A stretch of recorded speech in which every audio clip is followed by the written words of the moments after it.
Hi guys, Horn MMA back here with another prediction video, this time for UFC Fight Night, any old shit put together by Dana's bald head. Now, this is a really bad fight night. It's a UFC Fight Night Garcia versus Onama, in case anyone cares about what shit is happening this weekend, but we've got a pretty bad card. Like, this is probably one of the first times I'd actually say, like, I might not watch this shit. Like, I probably will watch it, like, half asleep. But this is bad. But we're going to move on. Better fight weeks to come. Oh, no, sorry, I forgot. Next week is Randy Brown versus Bonfim. Oh, that'll be fun. Uh, let's just get on with it. Fight number one on the main card. Alan Nascimento versus Cody Durden. Now, Cody Durden beat Jake Hadley a while ago. I think that was back in 23, 24. Who hadn't beat Jake Hadley at this point? He still get taking L's in PFL. So he's one of the most up and down fighters of all time. That was one of the downs, losing to someone who fights like he's got downs. In Cody Durden. Cody Durden is just an absolute maniac. Forward pressure, rests a little heavy. He ain't afraid to take a shot. He'll go in, but in the lower weight divisions, it doesn't really matter. I believe this is actually a catchweight fight, I believe. But, I mean, Nascimento, good fighter. He's got that really interesting style where he just kind of stringy, throws stuff out there, throws a lot, keeps you at range. You know, he's good. He's not powerful. He ain't really much of a finisher. Cody Durden kind of finishes people by outlasting him and just making them want to quit. So it's going to be a decent fight, to be honest with you. They're both not going to be too weight drained either, so I can see them really, like putting a pace on, and I can see it just being a battle of survival and seeing who can last longer. Durden, he is pretty good as a wrestler. You know, he's got that typical make or break wrestle style where it'll rather gas himself out and he might get beaten on the bottom in the end when he gets reversed or when he gets tired, or he could actually just wear out his opponent and win. I do think Nascimento's too good on the ground to get kept there, and I think that'll tire Durden having to keep going for the takedown to keep failing. And I do think the takedown defence will be there anyway with Nascimento, and I do think he'll stall most of the takedowns. So I'm going to go with Nascimento to get a decision here, just by being a more skillful fighter who's just going to land the more eye-catching shots, you know, the head kicks, the elbows, just the more. He's got quite sharp elbows, so I can see him doing some physical damage as well. And I just think he's going to win this fight by busting open Cody Durden and just outlasting him in this fight. I think this will be one of them fights where Durden is the one who gets tired and he just gets beaten in the end and just can't handle the pressure and he gets bullied basically by the end of this fight. That's how I see it going. I think Nascimento's going to be the bully and Durden's going to be the bitch. Moving on, 29-28, typical lower weight class decision, by the way. Just one of those outlasting ones where you just think, oh, yeah, I could see that going that way from like round two. I just think Durden will be gassed. Moving on to fight number two on the main card, Charles Radke versus Daniel Frunze. Now, Charles Radke, what a legend. We all remember when he did a Paddy Pimblett and he was like, oh, look, you're going to have to pay me for this interview. And then no one asked him any questions. And he kind of like, he lost aura in that. I'll be honest with you. Like he could have had a bit of a thing going there, but he lost aura there. But he's looked good, Charles Radke, and he's a fun interview. He's a fun fighter. He's a guy we should all root for. You know what I mean? Cards like this, we're looking for names like this who stand out. We think, oh, I want to watch this guy. You know, he's probably one of the reasons I will end up watching this card at midnight in UK. Unbelievable. On my day off watching Steve Garcia. But no, he's a good fighter. He's a great fighter. Very, very apt at this moment. We love you, Tom, still. Charles Radke, he's a good fighter to watch. He's entertaining. He's a good striker. He goes to war. And I think he's going to blow out this Daniel Frunze guy. I think this Frunze guy is in over his head.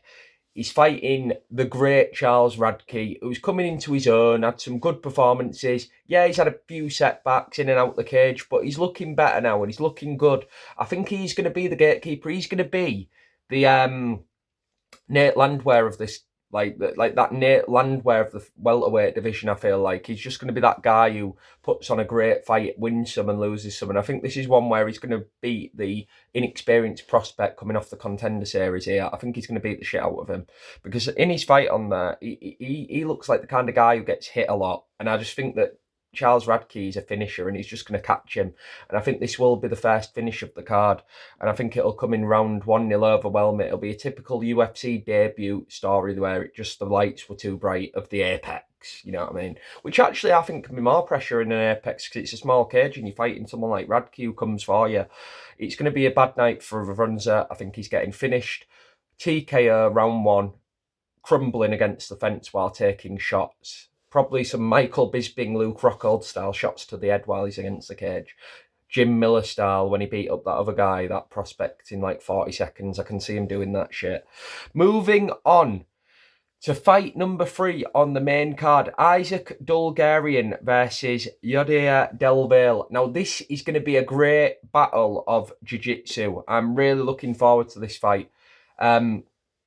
Two guys who were very good in the art of BJJ. Two guys who can finish you in any position on the ground. You know, they've got guillotines, arm triangles, rear naked chokes. Man, both of these guys have got a lot of subs on the record. But Dulgarian's probably the more powerful guy on the feet. And I think that's maybe going to be the X factor in this fight. I think that he's just got that more power and he's got that more finishing potential. And I think they're both going to have some great transitions. I think this is going to be like a shit version of Gamrot versus Arman Sarukian. I think we're going to see a lot of great transitions on the ground. But I just think that Dulgarian's got the more experience and he's probably the better fighter. He's probably got the more power. He's probably got the better kicks. He's probably going to throw leg kicks in there to slow down Deville. And I just think he'll beat him up on the feet. I think it'll be even on the ground. It'll be quite entertaining. And on the feet, it's just going to be a bit too much for Yadir because he's got the reach advantage, Dulgarian as well. He's got a lot of reach for his weight division. I think he's got like a 69-inch reach, which is like pretty good for, you know, where they are. So I'm really looking forward to seeing him put on a masterclass here in grappling and then also a bit of a stand-up back and forth. I think this will be a very mixed fight. I think it'll be a proper MMA stand-up, bang, and then to the ground, transitions, fast pace. I think it's going to have everything in this. I think this will be the fight of the night. This is my pick. So I think if I'm have to pick the winner, I'm going to have to go with Dulgarian for the experience and the better striking, more versatile, uses his limbs on the feet. You know, he doesn't just use punches like you did the real. He tends to just throw shots and then go for the takedown. He's more of like Dulgarian sets things up and he looks for you to come in and then he'll take you back, then he'll take you down. He looks for you to make the first move and then he reacts. He's a reactionary kind of guy. And in a fight where he's fighting someone he's not really got anything in any aspect above Dulgarian, like he ain't a better grappler. They're very even. So on the feet, that is going to make the difference here. And I think the guy who's more patient and the more experience, which is Dulgarian, is going to get the mistake forced out of the other guy, and then he'll go for the kill. So I'm going with Dulgarian to finish him here. I think he's going to get a rear naked choke. I think he's going to take the back after a mistake by Deville. I think he'll go for his own takedown near the fence. I think he'll get reverse sweeped and then put onto the mat and then choked within a very fast-paced grappling transition. So I'm going with a rear naked choke, an exciting grappling and stand-up all-round match, but I think it's going to be a rear naked choke round 2 for Dulgarian. Moving on to the next fight on the main card, Jeremiah Wells versus Themba Gorimbo. Now, Themba Gorimbo just got smoked by Vicente Luque, and let's be honest, Luque didn't look great against Spanish guy, can't remember his name off the top of my head, the guy who just always seems to fight smaller guys. Why is his name not coming to my head? El Fenomeno. I'm thinking of Bisping here. He's coming. You could say Joel Alvarez. Thank you, Michael Bisping. So yeah, I think this is going to be a good fight because I do think Jeremiah Wells fights like a tard, and obviously Themba Gorimbo just got taken out by Vicente Luque, who also kind of fights a bit very fast paced and very car crash. So he's going to have learned from that. MMA fighters may look dumb, but they do know how to, like, they've got coaches around them who know what to do when they make them mistakes. And you usually see a better version. And he's literally fighting a like-for-like style here. Like, he's fighting a guy who's going to come forward and try and take him out at any point in the fight, like, as quick as possible. And I think Garimbo's going to show a better range management. He's going to use his reach better. And I do think he's going to come out with a better performance this time. I think Garimbo is talented. I do think he's an athlete. You know, he's not the toughest guy out there. I feel like you can break him, and Wells could do that with his high-paced style and his action pace, but I feel like Wells just fights too retardedly, whereas Luque does have a bit of skill and a slight bit of patience and setup to his shots, whereas I feel like Jeremiah Wells just comes in like this, and Femba Garimbo with his reach, this is a fight. This is a perfect, like, get back on the train fight for Garimbo. I actually think this could either go really bad where he does get chinned and he's just too tentative, and the small cage could play a factor, don't forget, as we talked about earlier. The small cage this could be a bad scenario in that way for him. But Femba is really, really skillful, and people forget that just because he got done in by Luque. Luque is a really good fighter, man. And, you know, he's a bit of an on-off kind of guy where he can have a great performance then a bad performance, you know what I mean? So Femba Garimbo here, I think, has got a good style matchup to get back on the train here, and I think he can show The Rock that he was worth it getting him that house. Not that he shouldn't have a house. I'm not saying, you know, immigration, they should, you know, we won't go too into that. But, I mean, it was worth it to believe in Garimbo, and he doesn't look stupid. I think he's going to get a bit of a comeback story going in the Apex. And I like Garimbo because he does fight pretty entertaining for one of those taller guys like Joel Alvarez. You know, they're very similar style-wise, actually, to be fair. And I do think that's a good little segue for this match, actually. This could be very similar to, like, Joel Alvarez versus Vicente Luque, even though that's what should have been done the first time for him against Vicente. He should have made Vicente look the same, but, you know, he's going to show that he's got improvements, and I think he'll get a good win here, and I think he'll do it by decision, and Wells will gas out. I don't think he'll finish Wells. I think he'll be too cautious of not getting chinned. He's just going to keep up range and jab, patter, cut him open with elbows, knees. It's going to be a good little technical striking masterclass for our good old friend Garimbo.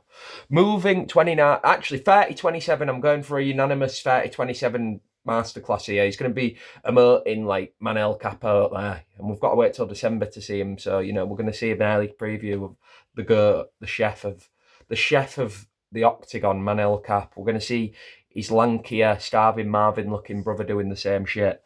Moving on to the co-main event of the evening, Waldo Cortez Acosta versus Ante Delija. Now, this fight is the fight that I have been looking forward to the most on this card. Ante Delija looked amazing in his last fight. Quick turnaround. Really, really exciting prospect in the heavyweight division. This is the fight of all of them that I'm looking forward to the most. Waldo Cortez Acosta, he's a bit goofy. He likes to emote as well. He's another emoter. You know, there seems to be this thing with these guys with a certain colouring. They like to kind of show off a little bit when they're in there, and they usually end up getting chinned or looking like the greatest fighter of all time. You know, it can happen to the best of us, you know what I mean? But I feel like it tends to happen to these type of fighters who kind of act goofy. They like to show off in there. And when you're fighting Delia, he's not a joke, man. You can't be doing the salsa.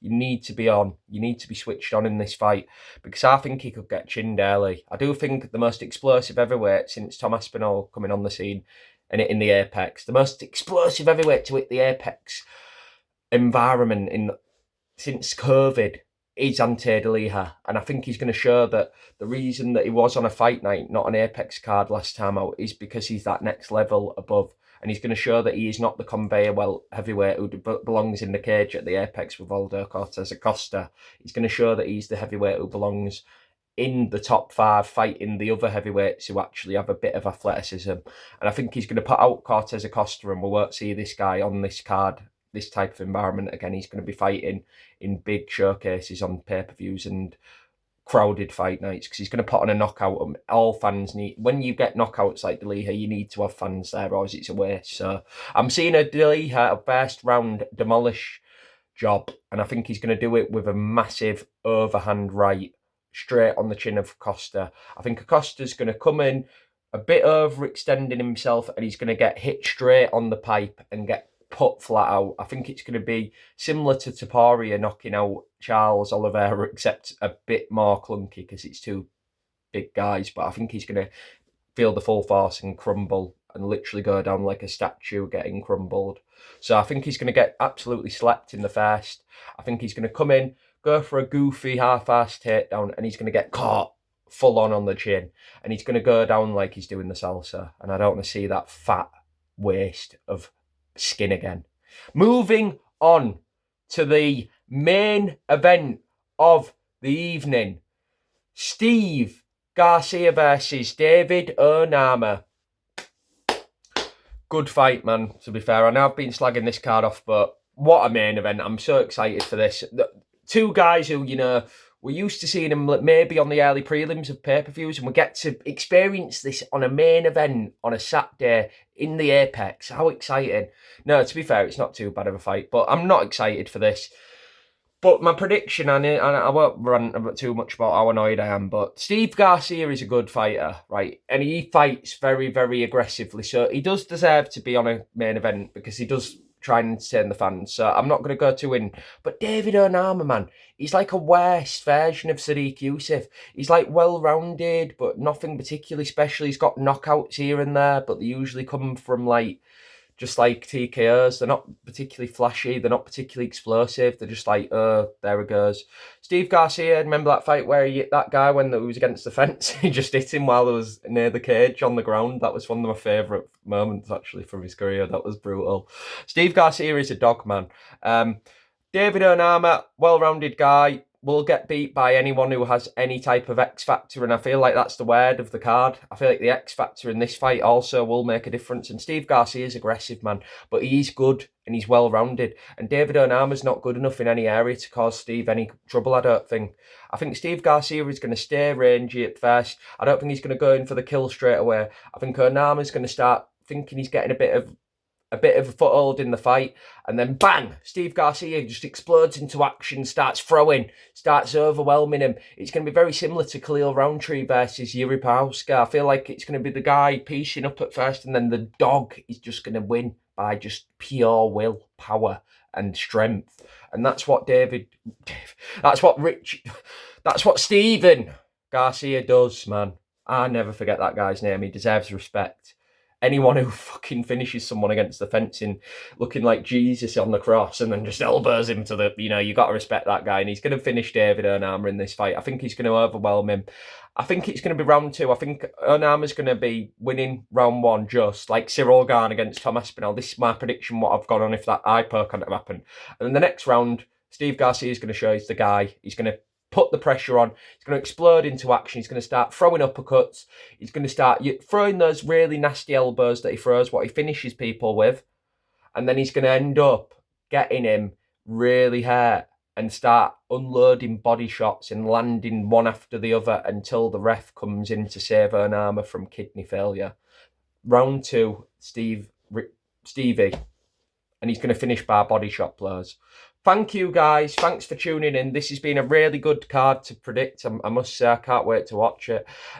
In all seriousness, so thanks for tuning in. And we're going to watch this still, but we're going to hopefully get past these Apex events and get back to the pay-per-views as soon as possible, because next week is looking even worse, and we'll get to that later. Thanks.